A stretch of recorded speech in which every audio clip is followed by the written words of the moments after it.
Hello friends, welcome back to mom semi food kitchen channel. ఇవాల్టి special రవ్వ laddu recipe. ఎప్పుడు చేసే విధంగా కాకుండా ఇలా డిఫరెంట్గా ట్రై చేయండి. రవ్వ లడ్డు చాలా జ్యూసీగా స్మూత్గా బాగుంటుంది. మరి ఈ టైప్ రవ్వ లడ్డుని ప్రిపేర్ చేయడం కోసం ముందుగా స్టవ్ ఆన్ చేసుకోవాలి. స్టవ్ ఆన్ చేసుకొని స్టవ్ మీద ఒక ప్యాన్ పెట్టుకోవాలి. ప్యాన్ కాస్త హీట్ అయిన తర్వాత ఇందులోకి 3 to 4 టేబుల్ స్పూన్స్ వరకు నెయ్యి వేసుకోవాలి. నెయ్యి కాస్త మెల్ట్ అయ్యి హీట్ అయిన తర్వాత ఇందులోకి మనకి నచ్చిన డ్రై ఫ్రూట్స్ని యాడ్ చేసుకోవచ్చు. ఇక్కడ నేను కాజు, కిస్మిస్ అండ్ బాదాం కట్ చేసి తీసుకున్నాను. వీటిని బాగా రోస్ట్ చేసుకోవాలి, ఘీ రోస్ట్ చేసుకోవాలి. మంచి గోల్డెన్ బ్రౌన్ కలర్ వచ్చేంత వరకు డ్రై రోస్ట్ చేసుకోవాలి. ఇలా డ్రై రోస్ట్ చేసుకోవడం వల్ల చాలా టేస్టీగా ఉంటాయి. మనకి రవ్వ లడ్డూలో ఇవి మధ్య మధ్యలో పంటికి తగులుతూ ఉంటే బాగుంటాయి, చాలా టేస్టీగా ఉంటాయి. సో ఇప్పుడు ఇవి మనకి డ్రై రోస్ట్ అయిపోయాయి, ఘీ రోస్ట్. వీటిని ఒక బౌల్లోకి తీసేసుకోవాలి. ఇవి ఒక బౌల్లోకి తీసేసుకున్న తర్వాత ఆ ప్యాన్లోనే నెయ్యి అలానే ఉంటుంది కదా, ఆ నెయ్యిలోనే మనము 1 కప్ వరకు బొంబాయి రవ్వను తీసుకోవాలి.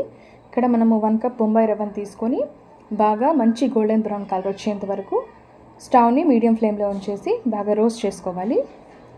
చూడండి, వీడియోలో చూపిస్తున్న విధంగా అదే ప్యాన్లో 1 కప్ వరకు బొంబాయి రవ్వను తీసుకున్నాను. ఇప్పుడు ఈ బొంబాయి రవ్వ గోల్డెన్ బ్రౌన్ కలర్ వచ్చేంత వరకు మిక్స్ చేసుకుంటూ నిదానంగా ఫ్రై చేసుకోవాలి. ఎప్పుడు చేసే రవ్వ లడ్డుకి అయితే మాత్రం మనం ఇక్కడ రవ్వని ఫ్రై చేసేసి అదొక బౌల్లోకి తీసుకొని అందులోకి షుగర్ పౌడర్, మిల్క్ యాడ్ చేసుకొని మనం లడ్డూస్ లాగా చేసుకుంటాం కదా. బట్ ఇక్కడ అలా కాదు, ఇక్కడ రవ్వని ఫ్రై చేసుకోవాలి ఫస్ట్. ఇలా రవ్వ ఫ్రై అయిన తర్వాత ఇందులోకి 1 కప్ రవ్వ తీసుకున్నాం కదా, 3/4 కప్ వరకు షుగర్ పౌడర్ని యాడ్ చేసుకోవాలి. ఈక్వల్ క్వాంటిటీలో కూడా తీసుకోవచ్చు షుగర్, కానీ కాస్త తక్కువ స్వీట్నెస్ కావాలి అనుకుంటే 3/4 కప్ వరకు షుగర్ పౌడర్ని తీసుకోవాలి. ఇప్పుడు ఈ షుగర్ పౌడర్ మొత్తం రవ్వలో మిక్స్ అయ్యే విధంగా బాగా మిక్స్ చేసుకోవాలి. మాడిపోకుండా గరిటెతో మిక్స్ చేసుకుంటూ ఉండాలి. ఇలా మిక్స్ చేసుకున్న తర్వాత ఇందులోకి మనము 3/4 కప్ వరకు మిల్క్ యాడ్ చేసుకోవాలి.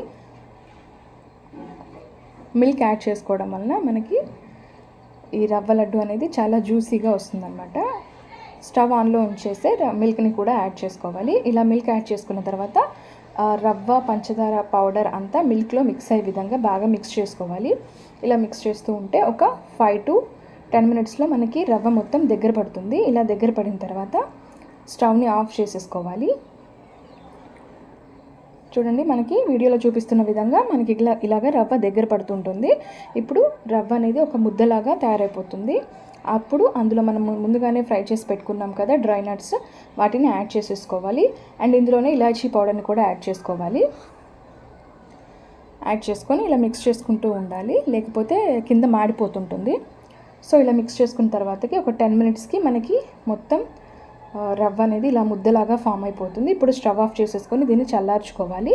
దీన్ని కంప్లీట్గా చల్లార్చుకున్న తర్వాత దీనిని ప్యాన్లో నుండి ఒక ప్లేట్లోకి ట్రాన్స్ఫర్ చేసుకోవాలి. ఇప్పుడు ఆ రవ్వ ముద్ద మొత్తం చల్లార్చుకున్న తర్వాత చేతికి నెయ్యి కానీ నూనె కానీ అప్లై చేసుకొని మనం రవ్వని కంప్లీట్గా చల్లారక ముందే గోరువెచ్చగా ఉన్నప్పుడే ఈ విధంగా వీడియోలో చూపిస్తున్న విధంగా చేతికి నెయ్యి రాసేసుకొని కొద్ది కొద్దిగా రవ్వను తీసుకొని మనం లడ్డూస్ లాగా చేసుకోవాలి. మరి చల్లారిపోతే గట్టిగా అయిపోతుంది రవ్వ ముద్ద అనేది. సో గోరువెచ్చగా ఉన్నప్పుడు మాత్రమే మనము ఇలాగ లడ్డూస్ లాగా ప్రిపేర్ చేసుకోవాలి. ఇలాగ లడ్డూస్ లాగా ప్రిపేర్ చేసుకుని అన్నీ ఒక ప్లేట్లోకి సర్వ్ చేసుకోవాలి.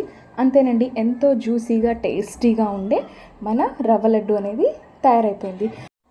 మీకు కనుక నా రెసిపీ నచ్చినట్లయితే నా ఛానల్ని ఫాలో అవ్వండి అండ్ సబ్స్క్రైబ్ చేసుకోండి. నా ఛానల్లో ఇలాంటి మరిన్ని వీడియోస్ని నేను అప్లోడ్ చేస్తూనే ఉంటాను. Thank you and subscribe my channel.